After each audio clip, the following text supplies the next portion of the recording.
देख सकते हैं क्वेश्चन 4 है, लिखा है संलग्न आकृति में यदि रेखाएं PQ और RS बिंदु T पर इस प्रकार प्रतिच्छेदित करती है कि PRT बराबर 40 अंश। यह आपका रेखा है PQ और ये आपका रेखा है RS, एक दूसरे को T बिंदु पे देख रहे हैं कि प्रतिच्छेदित कर रही है, काट रही है, और इनसे जो कोण बन रहा है तो लिखा है कि कोण PRT यह आपका कोण जो है PRT ये 40 अंश का बनाया है और RPT का मान 95 अंश है। RPT ये आपका 95 डिग्री का है, ये दोनों कोण बन रहा है।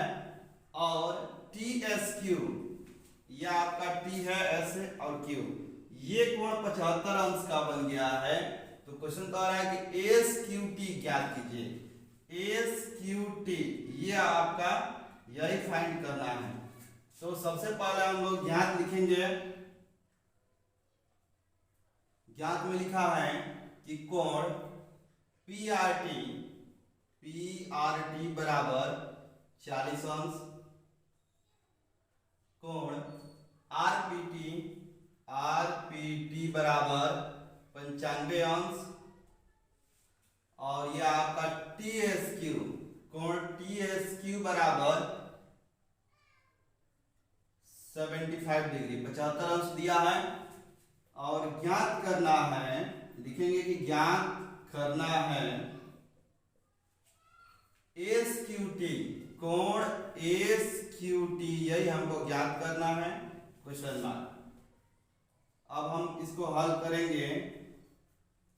पहले देखेंगे कि अगर हमारे पास दो एंगल दिया रहता है, अगर ये दो एंगल देता तो तीसरा इजी से हम फाइंड कर सकते थे, लेकिन यहाँ पर एक ही एंगल दिया है तो सबसे पहले हम यह एंगल निकालेंगे।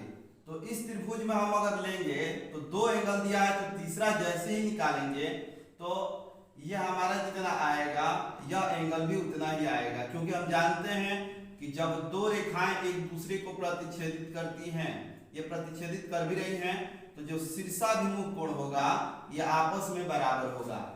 तो हम पहले निकालेंगे इस त्रिभुज में इस एंगल को, लिखेंगे कि त्रिभुज PRT में लिखेंगे, यहाँ पे त्रिभुज PRT में, इस त्रिभुज में ले रहे हैं कोण RPT, ये वाला एंगल RPT लिख देंगे, प्लस ये आपका RPT हुआ, और ये आपका कोण PRT प्लस ये कोण आपका हो जाएगा RTP बोले या PTR बोले, तो ये आपका RTP, ये तीनों कोण मिलके 180 अंश हो जाएंगे, क्योंकि हम जानते हैं कि त्रिभुज के तीनों अंतः कोणों का योग 180 अंश होता है। तो लिखेंगे त्रिभुज के तीनों अंतः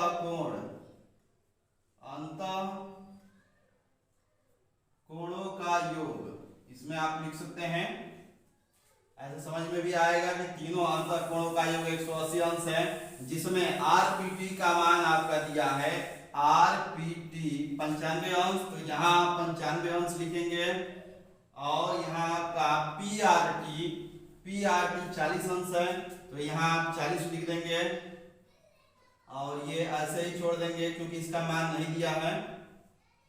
अब इसको हम जब जोड़ेंगे तो ये आपका हो जाएगा 0 और 5 5 हो जाएगा, 9 और 4 13, 135 अंश, और 135 अंश को हम क्या करेंगे, इसको लिख लें, जब उधर ले जाएंगे तो RTP बराबर 180 अंश माइनस 135 अंश, इसको हम घटा सकते हैं, लिखेंगे RTP बराबर, अब इसको घटाएं हम तो 10 में से 5 जाएगा 5 हो जाएगा, यहाँ 7 हो गया, 7 में से 3 जाएगा 4, यह आपका 45 अंश आ गया। तो ये आपका 45 अंश आ गया, तो ये वाला भी लिख सकते हैं 45 अंश शीर्षाभिमुख कोण के द्वारा। तो लिखेंगे कि त्रिभुज, इसमें कोण निकाल लेंगे QTS, कोण QTS बराबर कोण RTP। ये आपका कोण जो होगा QTS बताएंगे कि ये RTP के बराबर होगा, और यहां पे आप लिखेंगे शीर्षाभिमुख कोण के कारण। यहाँ पे आप शीर्षाभिमुख कोण लिख सकते हैं, क्योंकि समझ में आ जाएगा कि क्यों बराबर किया गया है। तो यानी कि आरटीपी आपका 45 अंश है, तो आपका QTS भी 45 अंश ही आएगा। ये तो आ गया 45, या आपका 75 है, और हमको फाइंड करना है यह एंगल। तो इस त्रिभुज में हम ले लेंगे, लिखेंगे कि त्रिभुज, यह आपका त्रिभुज है TQS में हमको निकालना है यह वाला। तो लिख सकते हैं आपका यह कोण आपका QTS, यह कोण प्लस यह कोण TSQ, कोण TSQ प्लस यह आपका एंगल SQT, ये तीनों मिलके 180 अंश के बराबर हो जाएगा। सेम यही प्रोसेस, त्रिभुज के अंतः कोणों का योग 180 अंश होता है। यह आपका दे दिया है QTS का मान 45 अंश, तो यहाँ 45 अंश अभी फाइंड किए हैं। TSQ ये 75 अंश दिया था, तो यहाँ 75 अंश लिखेंगे, और यही आपको निकालना है, SQT फाइंड करना है।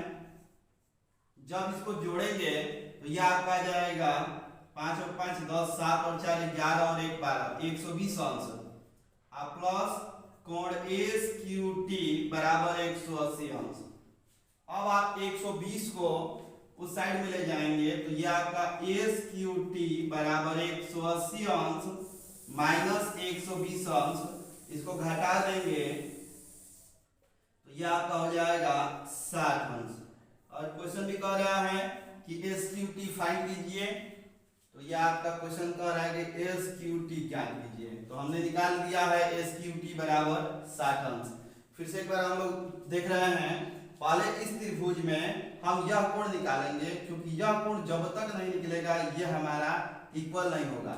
और हम जानते हैं कि त्रिभुज में तीसरा कोण निकालना है, तो दो कोण हमको पता होना चाहिए। तो हमने इस कोण को निकाला और इसका शीर्षाभिमुख कोण के कारण इसको बराबर कर दिया। तो ये आपका हो गया 45, तो ये वाला भी 45 कर दिए। और ये त्रिभुज है, जब हमारे पास दो कोण है तो तीसरा निकालना है, तो या तो 180 अंश में से दोनों को जोड़ के घटा देंगे, या प्रोसेस के द्वारा हम लोग लिखेंगे कि ये पहला कोण प्लस दूसरा कोण जैसे कि लिखा गया है, और तीसरा कोण, तीनों का योग 180 अंश।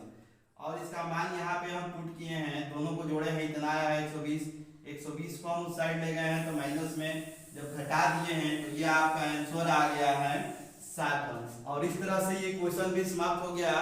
और अगले क्वेश्चन के लिए यानी क्वेश्चन नंबर 5वें के लिए आप हमारे वीडियो को ऐसे ही देखते रहिए। हमारे चैनल को सब्सक्राइब कीजिए, लाइक कीजिए और कमेंट कीजिए। Thank you.